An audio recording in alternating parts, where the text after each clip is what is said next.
ओम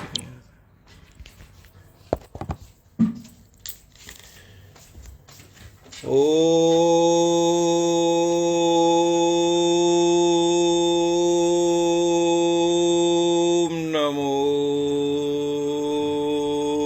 ब्रह्मण्य वासुदेवाय गोविंदाय हिताय च ब्रह्मा मुरारे त्रिपुरांतकारी भानुः शशि भूमिसुतो बुधश्च गुरुश्च शुक्रः शनिराहुकेतवः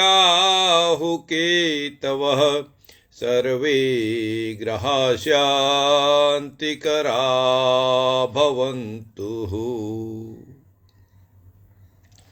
मित्रों, आंग्ल वर्ष 2022 के पहले दिन अर्थात 1 जनवरी 2022 में सभी का स्वागत है। सभी को इस अंग्रेजी वर्ष की शुरुआत की पहले दिन की शुभकामनाएं। अब इस ज्योतिषपुंज टीवी लाइव पर मित्रों, जैसे आप जानते हैं, हम नित्य दैनिक रूप से हर शनिवार के दिन ज्योतिष की विधाओं का पठन पाठन प्रयोग कैसे किया जाए, कितना और अधिक गुणकारी हो, उन्हीं की बात करते हैं, उन्हीं तथ्यों को उजागर करते हैं। मित्रों, जो 2020 और 21 का वर्ष रहा, उससे पूरे विश्व में कोई छूटा नहीं है मानव मात्र। अर्थात एक कोरोना रूपी महामारी ने सबको लपेट लिया, अपने चपेटे में ले लिया। अब प्रार्थना सर्वप्रथम परमपिता से कि आज जो अंग्रेजी का नया वर्ष शुरू हो रहा है, या जो हमारा वैदिक सनातन हिंदू नववर्ष भी चैत्र शुक्ल पक्ष प्रतिपदा से शुरू होगा, कम से कम इस काल में तो, इस समय में तो, इसके आरंभ के बाद से तो, इस आरंभ के शुरुआत से तो इस महामारी से निजात मिले, ऐसी प्रार्थना परमपिता से करते हैं। और जैसे हमने शुरुआत नवग्रहों की प्रार्थना से की, उन्हीं नवग्रहों को हम आधार मानकर आज ज्योतिष की विधा में कुछ बात रोगों से संबंधित ही करते हैं। मेरा मतलब कुछ मित्र समझ गए होंगे, और जब हम बात करते जाएंगे बाकी भी उसको आनंद लेंगे। मित्रों, जब कोई भी रोग की शुरुआत होती है, रोग की बात आज हमने पहले दिन जनवरी महीने के पहली तारीख को इसीलिए लिया क्योंकि 20 और 21 में पूरा विश्व प्रताड़ित रहा महामारी से। और महामारी के अलावा और भी छोटे बड़े कई तरह के रोग हैं। मित्रों, हम सब जानते हैं कोई भी रोग अच्छा नहीं, किसी को भी रोग होना किसी भी तरह का अच्छा नहीं, पर जब भयावह हो, प्राणों की रक्षा करना मुश्किल हो, तब केवल और केवल परमात्मा का ही सहारा होता है। कई बार सब कुछ साधन होने के बाद भी मानव मात्र असहाय हो जाता है। इसलिए उसकी असहायता को कैसे सहायक बना सके, एक बात यह भी है कि नवग्रहों की प्रार्थना करने से, पूजन करने से, मनन करने से भी आराम मिलता है, मुक्ति मिलती है, मुक्ति रोगों से मिलती है। तो आज ये चलिए हम बात करें मित्रों सूर्य से। ज्योतिष के अनुसार सूर्य महाराज जो हैं, ठीक है, राजा हैं, पिता हैं, प्रकाश हैं, शक्ति हैं, लेकिन साथ ही साथ रोग भी देते हैं। हर ग्रह पूरे 9 के 9 ग्रह कुछ न कुछ रोग देते हैं और उनकी स्थिति परिस्थिति कुंडली के अनुसार पता चलता है। जब हम रोगों की बात कर रहे हैं, पूरे 9 ग्रहों की हम चर्चा करेंगे, तो इसका मतलब कतई नहीं है या कदापि नहीं है यह ग्रह केवल रोग ही देते हैं। रोग भी देते हैं, उपाय भी देते हैं, धन भी देते हैं, दौलत भी देते हैं, विद्या भी देते हैं, बुद्धि भी देते हैं, विवेक भी देते हैं, संतान भी देते हैं, मान सम्मान भी देते हैं, पद प्रतिष्ठा भी देते हैं, और यही जो चीज पॉजिटिव हमने बात की, यह नेगेटिव चीजें भी देते हैं। ये इनकी स्थिति परिस्थिति पे डिपेंड करता है। और यह बात उतनी ही सत्य है मित्रों, जैसे कोई जातक जातिका बालक बालिका जन्म के समय जो स्थिति होती है, वो 1 महीने बाद उसमें बदलाव आ जाता है, 2 महीने में कुछ और आ जाता है, 6 महीने में कुछ और आ जाता है, वर्ष में कुछ और आता है, 10 वर्ष में कुछ और अलग आ जाता है, 20 30 40 50 100 वर्षों में नित्य प्रति कुछ न कुछ बदलाव उसमें होता है। ये बदलाव उसी तरह है जैसे हमारे आजकल नॉर्थ इंडिया उत्तर भारत की बात करें, सर्दी का प्रकोप बहुत है, कहीं हिमपात भी है, कहीं हिमपात नहीं भी है तो शीतलहर भी चल रही है, कोहरा भी है। और दिल्ली एनसीआर में जहाँ मेरा निवास है वहाँ तो अभी पॉल्यूशन प्रदूषण भी है। तो यह बात बदलाव होते रहती है, और 1 महीने बाद कुछ शीतलहर कम हो जाएगी, 2 महीने बाद पंखे भी चलने शुरू हो जाएंगे, फिर और गर्मी बढ़ जाएगी। तो ये बदलाव जैसे होता है वैसे ही हमारा शारीरिक मानसिक बौद्धिक आध्यात्मिक सब बदलाव होता है। तो ग्रह भी इसी तरह बदलाव होते होते गोचर के अनुसार, दशाओं के अनुसार, अपने अपने कर्मों के अनुसार, अपनी प्रकृति के अनुसार फल देते हैं। हमको जानकारी उनके बारे में जाननी है कि हम कब क्या वो फल देंगे, कैसे उनको हम उन फलों को, सुफलों के लिए तो बहुत अच्छा है, सुफलों के तो परिणाम हर कोई चाहता है, वो अच्छी ही बात है। जब कुफल देने वाले हैं, कष्ट देने वाले हैं, तो उनको भी कैसे हम कन्वर्ट करके, बदलाव करके अच्छी तरह लें, या सावधानी कैसे बरतें। जैसे कोरोना के लिए पूरे विश्व में एक मास्क लगाना अनिवार्य कर दिया गया, एडवाइजरी है, वह एक बचाव है। इसी तरह अब कुफल भी जिससे मिलने वाले हैं उनके लिए हमको क्या करना चाहिए, इसका हमको ध्यान रखें। और अधिक बात न करते हुए आज बात करें सूर्य ग्रह से। सूर्य ग्रह से क्या क्या या किस तरह के रोग मिलने की संभावना है। तो रोग की बात करते हैं, 6ठा भाव तो ठीक है, लेकिन उसके अलावा भी जब वो अशुभ स्थिति में हो जाते हैं, 6ठे भाव के स्वामी या कारक से संबंध बना लेते हैं, ऐसी स्थिति परिस्थिति के अनुसार कुछ रोग भी दे देते हैं। जब सूर्य की बात करें, सूर्य के से संबंधित जो विशेष रोग हैं यह होने की संभावना होती है। अब रोग शरीर के अंदर भी, शरीर के बाहर भी कई तरह के हो सकते हैं। उसी तरह सूर्य जो है मस्तक, माथे पर और मुंह के रोग देने की इनमें प्रवृत्ति होती है, दे देते हैं, मिलती है। रक्तस्राव, एक्सेस ऑफ ब्लड, स्राव कब होगा? प्रेशर जब अधिक हो जाएगा, ब्लड प्रेशर की बात। नेत्र पीड़ा, आंखों की दिक्कत, चाहे दृष्टि दोष हो, आईसाइट वीकनेस हो, ऑपरेशन की जरूरत पड़े, लालिमा आ जाए, दिखना। मूर्छा, बेहोशी की पोजीशन, मूर्छा विकार का है। पित्त के रोग भी यही दे देते हैं, पीठ के रोग भी देते हैं, पैरों में दर्द भी सूर्य की वजह से होता है। और सबसे इंपॉर्टेंट चीज हृदय, पूरा हृदय नहीं, हृदय के लिए तो अगले कोई ग्रह भी आएंगे, लेकिन हृदय संबंधी कुछ व्याधियां भी सूर्य से मिलती हैं या मिल सकती हैं, मैं बात कहूंगा, है ना। तो यह बात हमको क्या करना है, सूर्य को हमने हमेशा अपने लिए फेवरेबल बनाने की कोशिश करनी है। उनके लिए जब हम इसी कड़ी में बात करेंगे, आज हो या आने वाले शनिवार के दिन हो, तो उपायों की भी कुछ बात करेंगे, ध्यान से आप सुनेंगे तो ये बात सूर्य से, इसके अलावा भी सूर्य कुछ दे सकते हैं, उनसे हम कैसे सुफल लें, उनको कैसे कन्वर्ट करें, उनका हमको उपायों के माध्यम से विचार करना होगा। अर्थात सूर्य से हमको इन ऐसे रोगों से सावधान रहने की जरूरत है।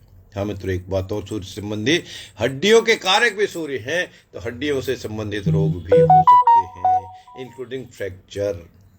चलिए अब दूसरे ग्रह वरिष्ठता में सूर्य के बाद चंद्रमा।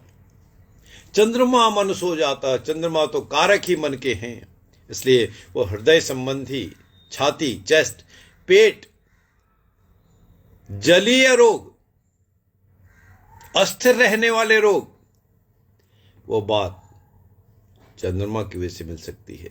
सर्दी, जुकाम, बुखार, प्रदर रोग, प्रमेह रोग, जलोदर रोग, अपस्मार रोग और मिर्गी तो सूर्य से भी थी, उससे भी मिलती है, चंद्रमा से भी होती है। और जो शक्ति है उसमें भी डेफिशिएंसी, ताकत, एनर्जी, उसमें भी कमी दे देते हैं, है ना। अब तीसरे ग्रह पर थोड़ा सा तेज अब स्पीड कर रहा हूं, क्योंकि नहीं तो 9 ग्रह हो नहीं पाएंगे आज। मंगल महाराज, मंगल हमारी धमनियों के कारक हैं, वीन्स के कारक हैं, तो रक्त और हड्डियों के अंदर जो मज्जा है उससे संबंधित परेशानी, फोड़े फुंसियों का विकार, इचिंग, खुजली, नाक, गुदा संबंधी रोग, कोई कट लग जाना, चीरफाड़ हो जाना, ऑपरेशन के कारक, ब्लड डेफिशिएंसी, खून की कमी, खून की अधिकता, खून में कोई विकार, वह पित्त के रोग सूर्य के साथ मंगल भी देते हैं, मंगल को ऐसे। और मंगल के रोग में पुरुषों में अंडकोशों की वृद्धि हो जाना, अग्नि पीड़ा हो जाना, जलन जिसको खाने में हो जाती है, पेट में, गले में, वह भी बात देने वाले उस प्रकृति के मंगल हैं। अब बुध महाराज विद्या के जब कारक हैं, मस्तिष्क संबंधी रोग भी देते हैं, सूर्य भी देते हैं। हाँ, ये बात भी ध्यान रखने मित्रों कि एक ग्रह एक से अधिक तरह की अच्छे बुरे फल देते हैं। तो मस्तिष्क के लिए सूर्य थे, तो बुध भी कारक हैं, बुध की वजह से भी मस्तिष्क संबंधी परेशानी, विकार आ सकता है। अब ईएनटी के कारक तो गला, नाक, गर्दन के कारक तो बुध हैं, तो यह कार्य भी बुध का ही हो सकता है। हमारी जो स्नायु है, पीठ की जो हड्डी है, स्नायु तंत्र है, स्पाइनल कॉर्ड जिसको कहते हैं, उससे संबंधी भी, और त्वचा, खुजली, इचिंग मंगल दे रहे थे, तो त्वचा संबंधी विकार, उसका देने की क्षमता, उसके देने के कारक बुध महाराज। एक गंडमाला है, गले में छोटे छोटे दाने से हो जाते हैं, बहुत लंबे समय हो रही है, पूरी माला सी बन जाए, वह बुध है। हकलाना, फुसलाना, ना बोल पाना, अटकना, वाणी दोष, उसके कारक भी बुध है, उसकी भी बुध है। व्यथा, परेशानी हो जाना, इंपोटेंसी, नपुंसकता संबंधी रोग, और जो त्वचा की जो कारक बुध हैं, वैसे रोग भी दे देते हैं। अब देवगुरु बृहस्पति सबसे अधिक शुभ ग्रह देवगुरु को माना गया है, बृहस्पति महाराज को, लेकिन वह भी उनकी वजह से भी कहीं न कहीं रोग भी देते हैं, क्योंकि जो अच्छे देते हैं बुरे भी देते हैं। तो देवगुरु बृहस्पति भोजन के कारक हैं, वो लीवर संबंधी रोग, रक्त संचय, एक्सेस ब्लड, नो ब्लड, इस तरह के रोग वो दे देते हैं, ये उनका काम है। दांतों के, हालांकि दांतों के लिए शनि भी कारक है, लेकिन गुरु भी दांतों के रोग देते हैं, क्योंकि हो सकता है खाने के, भोजन के कारक गुरु हैं, अधिक मीठा खाया, अधिक ठंडा पिया, तो वह हो सकता है रोग देते हो, दांतों के रोग भी, उसके कारक भी बृहस्पति भी हैं। और घाव, कहीं घाव होना, कफ हो जाना, खांसी होना, इसके कारक देवगुरु बृहस्पति हैं, बृहस्पति से ऐसे रोग मिल सकते हैं। अब शुक्र महाराज, गर्मी, मूत्र दोष, वीर्य दोष, मधुमेह जो बहुत ही खतरनाक है, शुगर, और रति जन्म जो फीमेल्स को होता है, प्रेगनेंसी संबंधी, गायनी प्रॉब्लम, वो सारे कारक शुक्र महाराज हैं, उनकी परिस्थिति से ऐसी बात आ सकती है। शनि तो कारक ही दर्द के हैं, कहीं भी पेन हो, जॉइंट्स का पेन हो, बैक का पेन हो, हेड का पेन हो, बॉडी एक हो, किसी भी तरह का दर्द हो, गठिया हो, साइटिका हो, बात हो, वह सारे उसको देने वाले शनि महाराज हैं। और आधे भाग में अर्धांग, हाफ, चाहे सिर में हो, आधी सीसी जो उसको कहते हैं, सिर में दर्द हो, बॉडी के किसी आधे एरिया में हो, गैस ट्रबल हो, डकार आते हों, पेट फूल जाता हो, अस्थमा हो, अस्थमा, श्वास की बीमारी हो, दमा की बीमारी हो, दांतों के हो, इनडाइजेशन हो, अपच की बीमारी हो, नपुंसकता, बुध के साथ शनि भी नपुंसकता, इंपोर्टेंसी देते, या कोई भी रोग लंबे समय तक चलने वाला हो, दीर्घकालीन योग, लाइफ लॉन्ग चलने वाले रोग, उसके कारक शनि महाराज हैं। शनि की वजह से लोग मिलते हैं। राहु, कोई भी प्रकोप हो, अभी समाप्त हो जाएगा केतु के बाद, जब हम कंप्लीट करेंगे तो राहु की बात कुछ और करेंगे। कोई भी देवीय प्रकोप हो, देवीय आपदा हो, बीमारी भी उसमें है, प्रेत पीड़ा हो, भूत प्रेत पीड़ा हो, डिससेटिस्फेक्शन हो, अरुचि हो रही हो, किसी चीज के लिए मन हट गया हो, दुष्टता या दुष्ट विचार आ रहे हो, दुष्ट कार्य हो रहे हो, आत्महत्या की प्रवृत्ति हो, नशे की प्रवृत्ति हो, झूठ बोलने की प्रवृत्ति हो, वह राहु उसको बढ़ाने देने वाले। और केतु महाराज छल कपट बनाने वाले केतु हैं। निसंतानता, नो प्रोजनी, यह केतु की वजह से है। शारीरिक, मानसिक, बौद्धिक, आध्यात्मिक विकास में बाधा, उनमें विकास में किसी भी तरह के, चाहे बॉडीली हो, स्पिरिचुअलिटी हो, कैसे भी हो, उसमें बाधा हो, अक्षमता हो, वह केतु देते हैं। कोई भी घाव, कोई भी परेशानी ठीक ना हो रही हो, शनि तो ठीक है, लंबे समय तक देने वाले हैं, फिर भी लाइलाज बीमारी हो, केतु का प्रभाव मित्रों उसमें जरूर होता है। और जब हम कोरोना की बात कर रहे थे, तो इस कोरोना में राहु केतु का प्रभाव बहुत ज्यादा था। अब कुछ विद्वान राहु और केतु को वृषभ में उच्च का मानते हैं राहु, और वृषभ के बाद वृश्चिक में उच्च का केतु, और कुछ दूसरे विद्वान मिथुन में उच्च के राहु और धनु में उच्च के केतु को मानते हैं।